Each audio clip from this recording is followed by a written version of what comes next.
Hi dear children, welcome back to our chemistry class. Last class we discussed solid, liquid, gases, that is states of matter.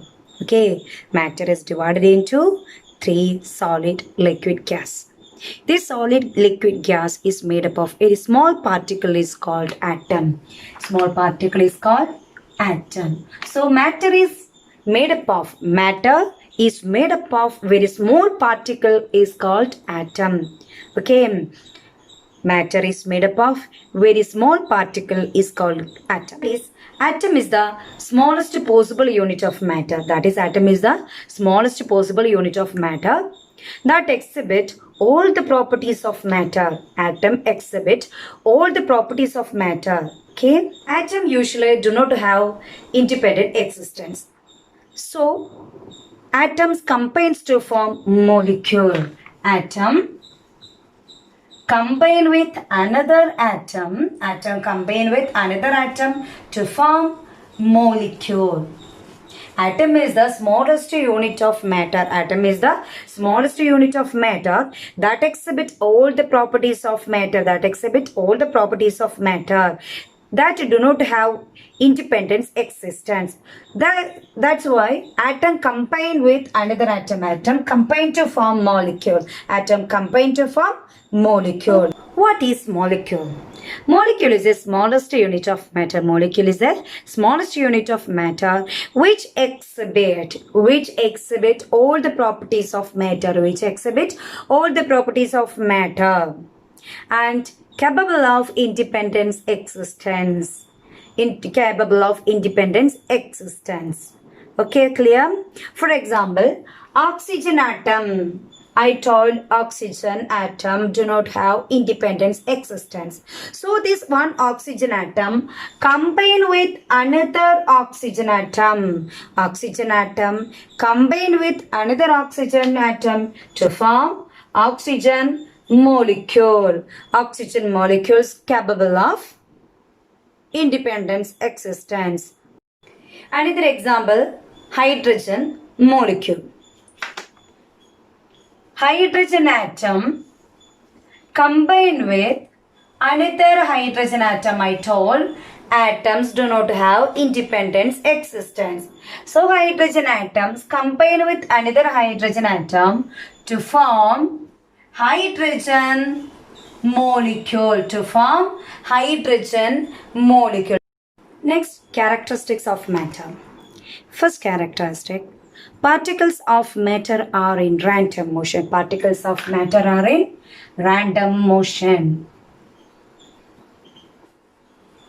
Because they possess kinetic energy. Particles of matter are in random motion because they possess kinetic energy. This random motion increases with increase in temperature. If temperature increases, the particles of motion also increases. So particles of matter are in random motion because they possess kinetic energy, which increases with increase in temperature. Let us watch one experiment. Are you ready? Robert Brown gave the evidence for the existence and movement of a particle in liquids. He suspended some pollen grains in water and looked into the water through a magnifying glass. He observed that the pollen grains were moving throughout the water in a zigzag or irregular manner. Why were the pollen grains moving in an irregular manner? Because water is made up of tiny particles which are also in random motion. The pollen grains move in such a way because they collide with the moving particles of water. That is, random motion of suspended particle on the surface of a liquid in air is called Brownian motion. Here we watch random motion, that is zigzag motion. Zigzag motion of the particle suspended in a medium is called Brownian movement.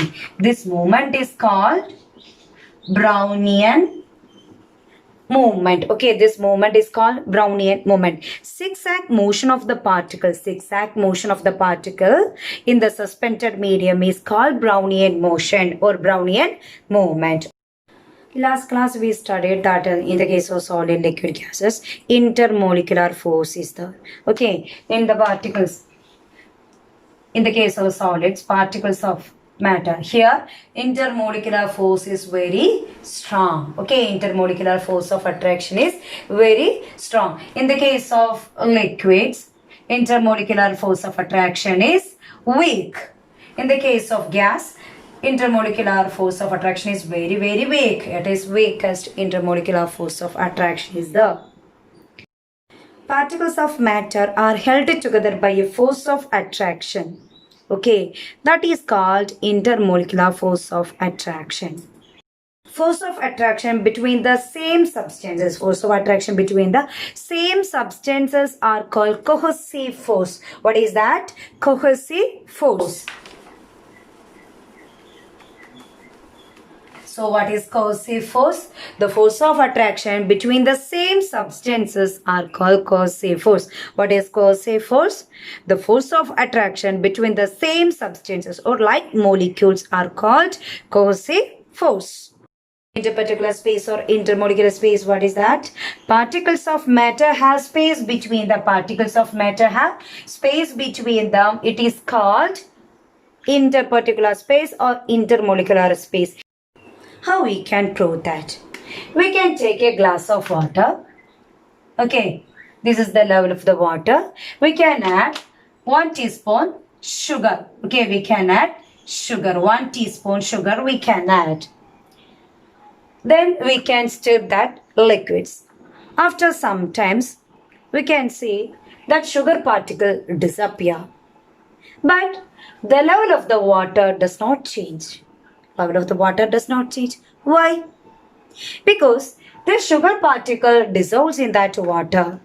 Sugar particle dissolves in the water. Here, we can see here, gaps is there. This gap. Okay, so the sugar particle fill in this gaps.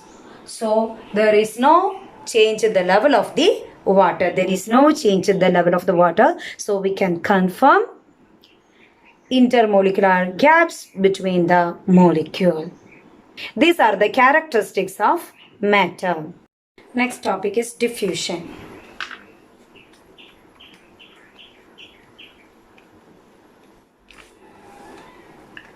Diffusion is an intermixing of one kind with another kind. Okay, what is diffusion? Diffusion is an intermixing of one kind with another kind. That is diffusion.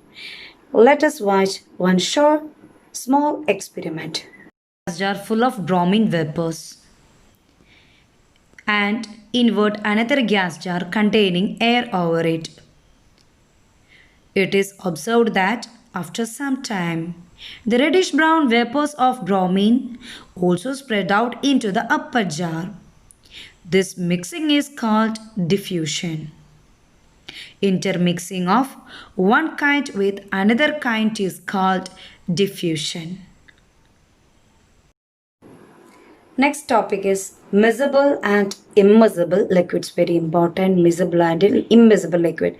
Miscible liquids are liquids mixed with each other. Liquids mixed with each other are called miscible liquids.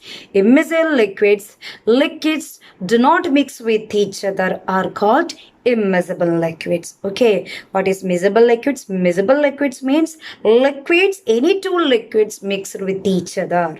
But immiscible liquids means any two liquids do not mix with each other. That is called immiscible liquids. Okay, so let us watch one small experiment. Okay, here I took half filled water and add some isopropyl alcohol into the water. What do you see? Then we can stir it. What do you see? Clear liquid. Here you can see clear liquid. That is, liquids mixed with each other are called miscible liquids. Liquids mixed with each other are called miscible liquids. I am going to add some oil to this water. What do you see? That liquids does not mix with each other. We can see the oil particle and water particle separately. So this is immiscible liquids. This is immiscible liquids. That is, two liquids does not mix with each other are called immiscible liquids. Clear? Thank you, dear children. I hope all of you understood the topic. Please read the textbook and study very well.